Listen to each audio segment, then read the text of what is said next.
Hello students. बेटा आपको याद होगा इससे पहले वाले वीडियो में हम लोगों ने ट्रांसपिरेशन के बारे में डिस्कस करा था। आज हमको पढ़ना है पाथवे ऑफ वाटर, हिंदी में बोलेंगे जल के मार्ग। होता क्या है सुनो। हम लोग बचपन से पढ़ते आ रहे हैं कि जो वाटर होता है इसका एब्जॉर्प्शन रूट हेयर की सहायता से होता है।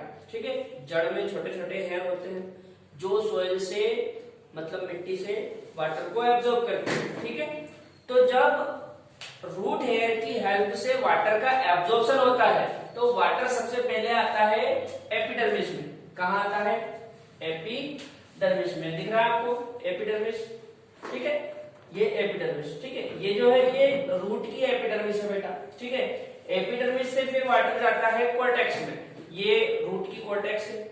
ठीक है, कोर्टेक्स से वाटर जाता है एंडोडर्मिस में। ये रूट की एंडोडर्मिस है। ठीक है, एंडोडर्मिस से वाटर जाता है पेरिसाइकल में। ये रूट की पेरिसाइकल है। और पेरिसाइकल से फिर वाटर जाता है जाइलम में। ये भी रूट का ही जाइलम है। एक बार फिर से सुनो, जब रूट हेयर की हेल्प से वाटर को एब्जॉर्ब किया जाता है तो वाटर सबसे पहले कहाँ आता है? एपिडर्मिस में। ठीक है, ये एपिडर्मिस लिखा हुआ है।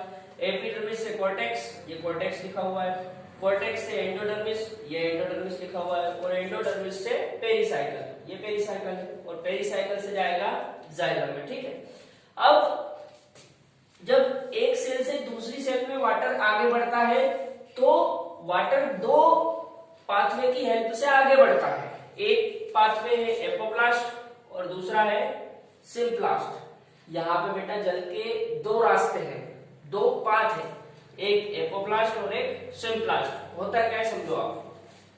जो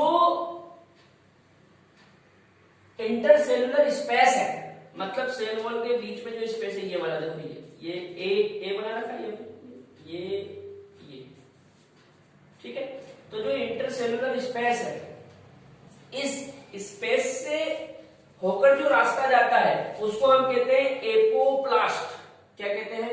एपोप्लास्ट। और एपोप्लास्ट को मैंने यहाँ पे ए से डिफाइन कर रखा है। ठीक है, इसी प्रकार ये भी इंटरसेलुलर स्पेस है। इंटरसेलुलर स्पेस क्या होता है? सेल वॉल के बीच में जो स्पेस है उस स्पेस को कहते हैं इंटरसेलुलर स्पेस। तो यहाँ पे भी देखो, जो एपोप्लास्ट वाला पार्ट है ये इंटरसेलुलर स्पेस से होता हुआ आगे बढ़ रहा है। ठीक है, मतलब बाहर बाहर। ठीक है, अच्छा, जो सिम्प्लास्ट वाला पाथवे है ये सेल के अंदर से जाता है। ये देखो, ये यहाँ पे मैंने सिम्प्लास्ट को एस से डिनोटेट कर रखा है। ठीक है, तो ये सेल के अंदर से जाता है, एक सेल से दूसरी सेल में, दूसरी सेल से तीसरी सेल में, इस तरह से साइटोप्लाज्म से होते हुए आगे बढ़ता है। अब आप काम की बात सुनो, एक एक करके दोनों के बारे में डिस्कस करते हैं। सबसे पहले एपोप्लास्ट। ये एपोप्लास्ट एक आउटर पाथवे है। ठीक है, ये इंटरसेलुलर स्पेस से होता हुआ एपिडर्मिस से कोर्टेक्स और कोर्टेक्स से एंडोडर्मिस में आ जाता है। लेकिन एंडोडर्मिस में क्या होता है बेटा? जो रूट की एंडोडर्मिस होती है उसमें एक पट्टी होती है, स्ट्रिप, जिसको कहा जाता है कैस्पेरियन स्ट्रिप। क्या बोलते हैं? Casparian strip. ये जो कैस्पेरियन पट्टी है ये सुबेरिन की बनी होती है। काय की बनी होती है? सुबेरिन की। और जो सुबेरिन होता है ये वाटर के लिए इम्परमेबल होता है, मतलब ये वाटर को अपने में से होकर नहीं जाने देती है। इसलिए एंडोडर्मिस में आने पर वाटर अपना रास्ता बदल लेता है और अंदर की ओर आ जाता है। ठीक है, ये देखो, ये यहां से अंदर आ जाता है। क्यों? क्योंकि ये जो स्ट्रिप है ये वाटर के लिए अपारगम्य होती है, इम्परमेबल। ठीक, अच्छा, जो सिम्प्लास्ट वाला पाथवे है ये साइटोप्लाज्म से होते हुए एक सेल से दूसरी सेल में जाता है। लेकिन जब एक सेल से दूसरी सेल में जाता है तो बीच में एक जंक्शन होता है। इस जंक्शन को बोलते हैं प्लाज्मोडेस्मेटा। क्या कहते हैं? प्लाज्मोडेस्मेटा। दो कोशिका आपस में जिस जंक्शन के द्वारा जुड़ी हुई है, ये जो जंक्शन दिख रहा है आपको, ये इसको कहते हैं प्लाज्मोडेस्मेटा। ठीक है, तो प्लाज्मोडेस्मेटा से होते हुए एक सेल में, दूसरी सेल में, दूसरी सेल से तीसरी सेल में आगे जल गति करता है। अच्छा, यहां पे एक जो इंपॉर्टेंट पॉइंट है वो ये बन सकता है बेटा कि एपिडर्मिस से लगा के तो एंडोडर्मिस तक वाटर के दो पाथ है। एपिडर्मिस से एंडोडर्मिस तक वाटर के कितने पाथ है? दो। एक तो एपोप्लास्ट जो बाहर बाहर जा रहा है आउटर साइड, और एक सिम्प्लास्ट जो अंदर जा रहा है। लेकिन जाइलम तक वाटर केवल एक ही पाथ से आगे बढ़ रहा है। कौन से पाथ से? सिम्प्लास्ट से। तो हम कह सकते हैं कि एपिडर्मिस से एंडोडर्मिस तक वाटर के दो पाथ है, एक तो एपोप्लास्ट और एक सिम्प्लास्ट। लेकिन एंडोडर्मिस से आगे की ओर वाटर एक ही पाथ से होते हुए बढ़ता है, जिसको कहते हैं सिम्प्लास्ट। ठीक है। अच्छा, यहाँ पे ये जो डायग्राम है इसको आप अच्छे से समझ लो, देख लो। ठीक, अब इस तरफ आ जाओ। यहाँ पे बेटा मैंने एपोप्लास्ट और सिम्प्लास्ट के बारे में कुछ डिफरेंस कर रखा है। ठीक है, एक एक करके देखते हैं। सबसे पहले एपोप्लास्ट में लिखा है it is non living path. It's non living path. ये जो एपोप्लास्ट है ये आजीवित मार्ग है। कैसा मार्ग है? आजीवित। अच्छा, सिम्प्लास्ट में लिखा है it is a living path, मतलब जो सिम्प्लास्ट है ये एक जीवित मार्ग है। अगला सुनो, एपोप्लास्ट में लिखा है it is fast path due to does not provide any barrier.